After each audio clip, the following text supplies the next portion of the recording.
Je danse depuis l'âge de 6 ans, mais pourtant, je suis incapable de danser devant des gens comme je danse quand je suis seule.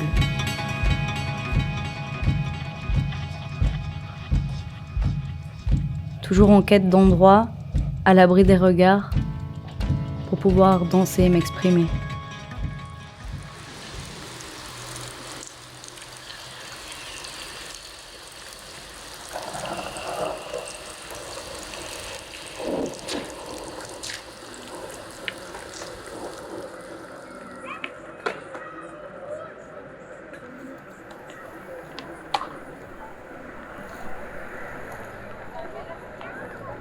Mars-avril 2021. Ça fait 5-6 mois que je suis arrivée à Bruxelles. J'ai aménagé dans une colocation. Rares sont les moments où je peux profiter d'avoir l'appartement pour danser. J'enchaîne les différents boulots alimentaires et les cours du soir et passe mes journées à courir de l'un à l'autre. Je commence à ressentir peu à peu un manque, celui de danser. J'habite près de la place Mont-Richard. J'aime beaucoup cette place, elle est pleine de vie. Mais personne ne danse. Je suis là, assise, statique.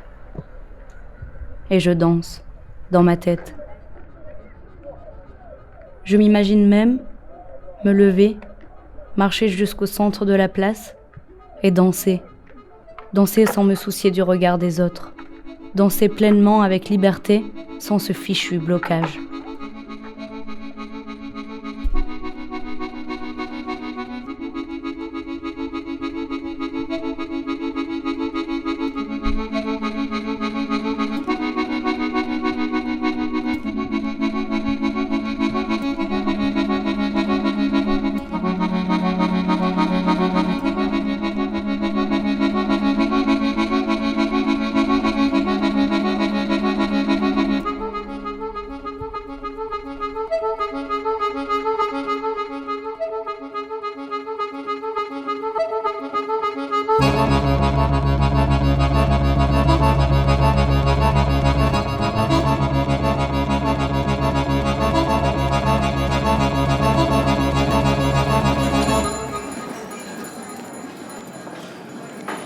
Après quelques mois de frustration, j'ai envie de créer un projet.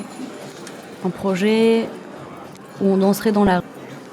Et c'est finalement en recherchant des gens qui seraient prêts à m'accompagner pour ce projet que j'ai découvert ce groupe, la Bubble Dance.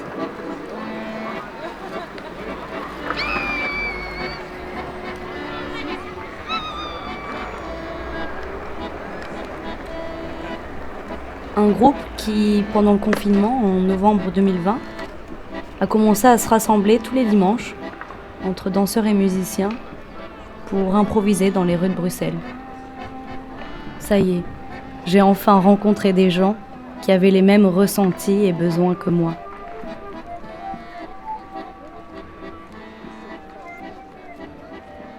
Personne n'a décidé de créer la Bubble Dance, ça s'est créé toute seule. Il y a eu une magie qui a fait que tout le monde se réunisse.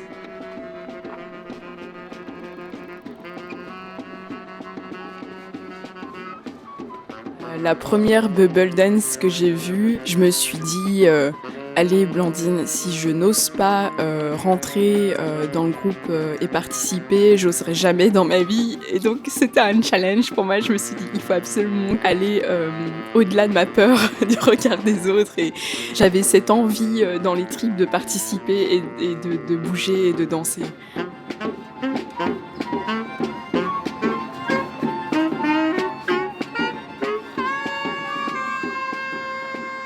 Quand j'étais petite, on habitait dans des grandes tours d'immeubles en banlieue et donc il fallait pas faire de bruit. Et depuis que je suis enfant, on me dit surtout ne fais pas de bruit, c'était interdit de chanter ou même d'avoir un instrument de musique à la maison.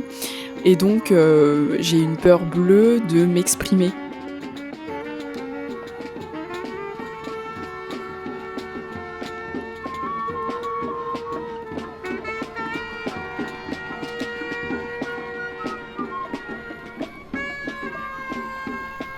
La première fois quand j'ai vu le bubble dance, dans le début, je me sentais vraiment un peu intimidée de danser l'impro parce que tu montres vraiment un truc de ton corps, de fragile.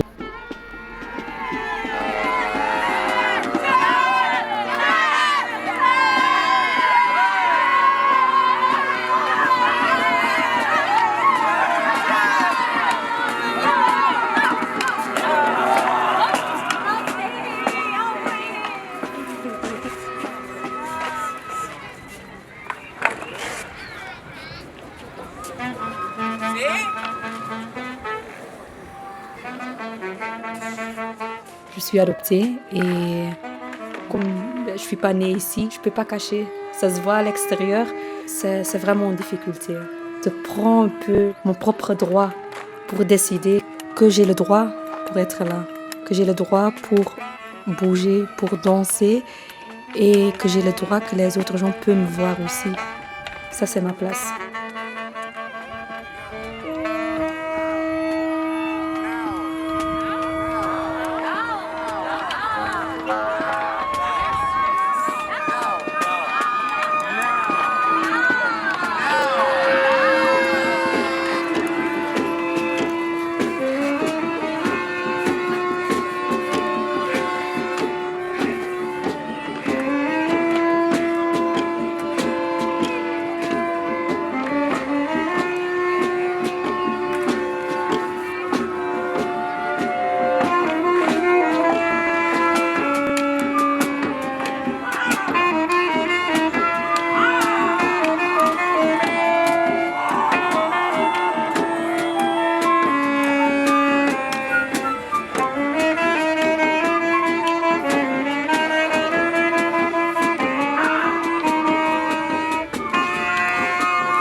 Aussi que les regards des autres pendant qu'on était là, on est là, on danse, on fait la bubble dance, les regards des autres, ils nous nourrissent.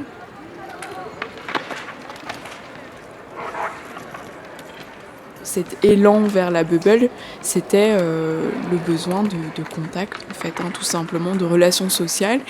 Et par la danse, il y avait ce contact qui était autorisé. Et ça, c'était thérapeutique.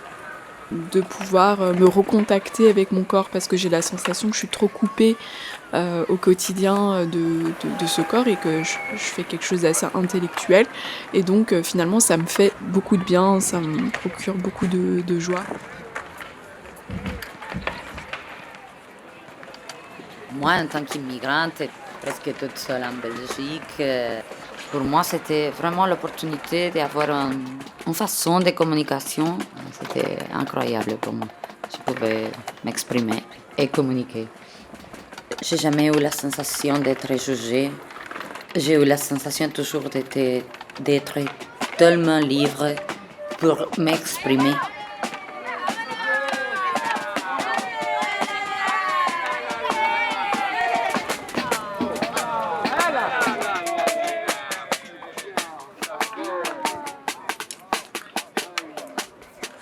Ça m'a donné la preuve que j'étais capable de le faire pendant ces quelques moments et de vivre vraiment l'instant présent à fond. Et cette liberté dont j'avais tant besoin à ce moment-là.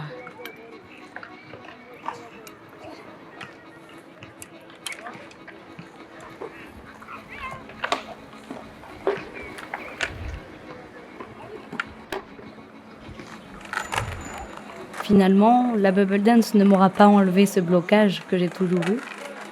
Je ne suis pas dans le même lâcher-prise que quand je suis seule. Mais par contre, elle m'aura quand même apporté un lâcher-prise différent. On oubliait le regard des autres.